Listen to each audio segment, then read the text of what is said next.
Good morning, students. Yesterday, I have completed the second part of the chapter number 1. The name of the chapter is The Best Christmas Present in the World.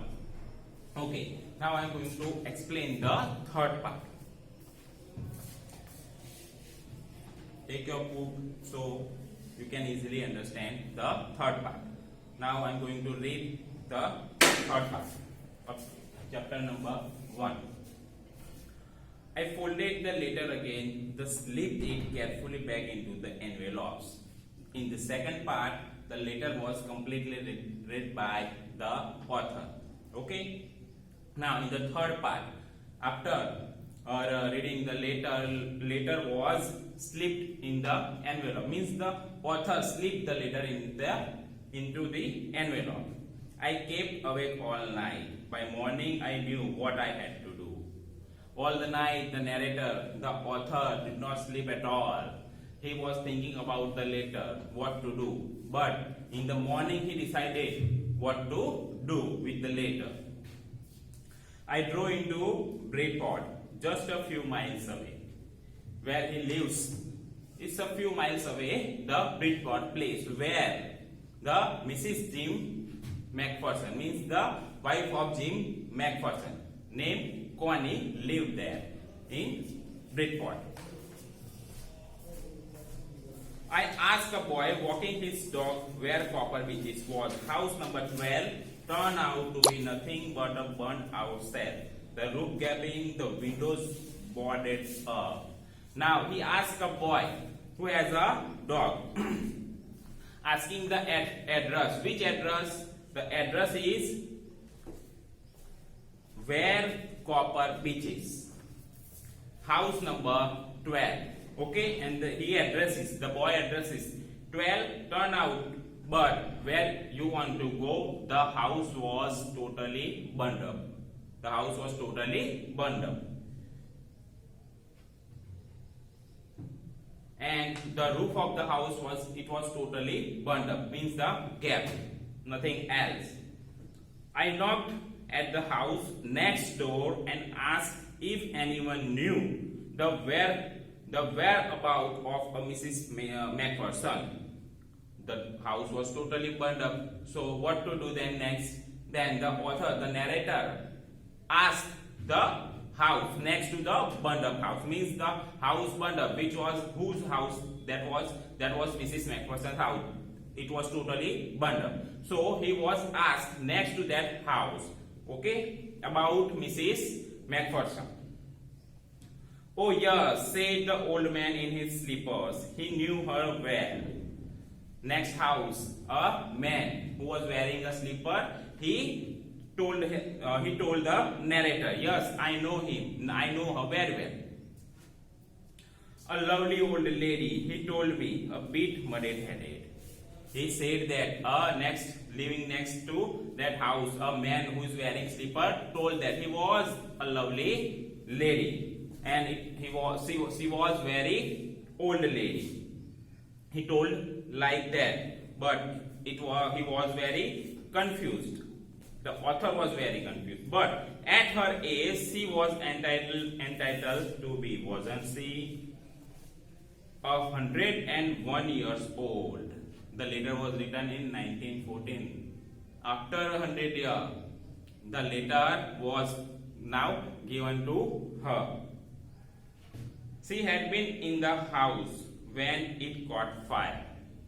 No one really knew how the fire had started, but it could well have been candles. Nobody knows how can the house fired, but everybody talk about how the house fired. How? Because the Mrs. McPherson used the candles. So everybody thought that due to the candles the house was fired. She used candles rather than electricity because she always thought electricity was too expensive. Mrs. McPherson thought that. What she thought?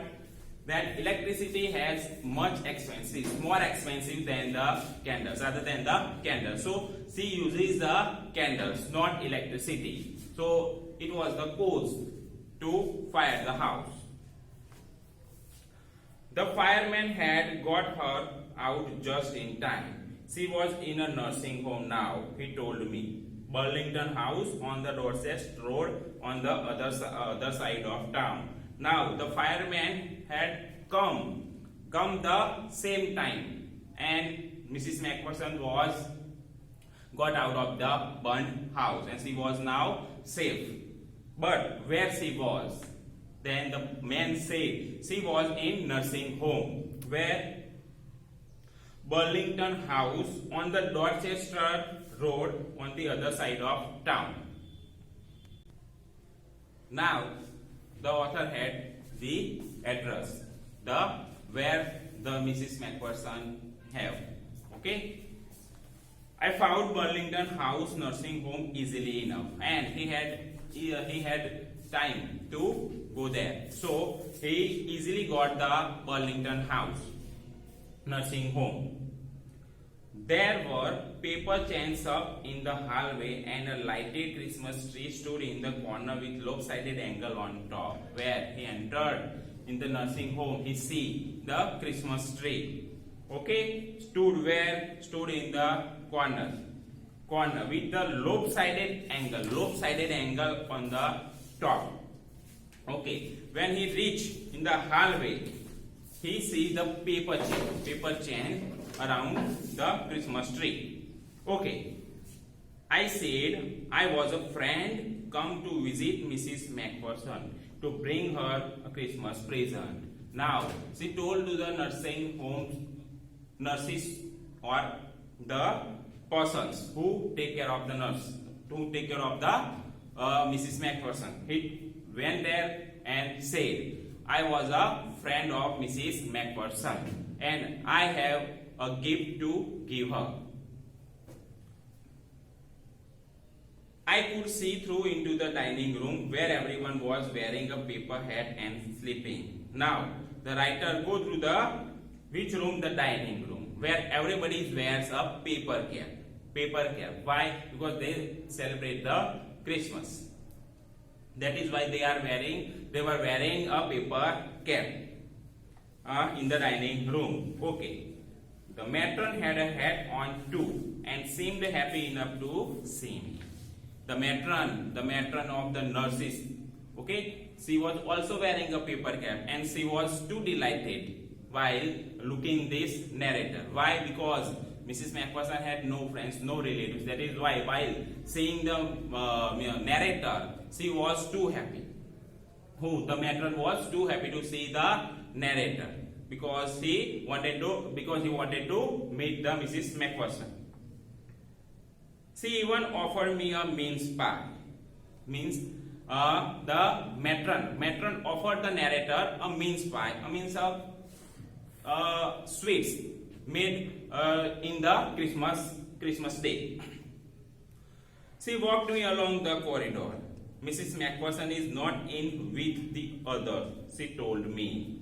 Okay, the matron take the narrator to the corridor, and she said what she said. She told the narrator, Mrs. McPherson is not in with the others. She never meet the other persons because she was alone.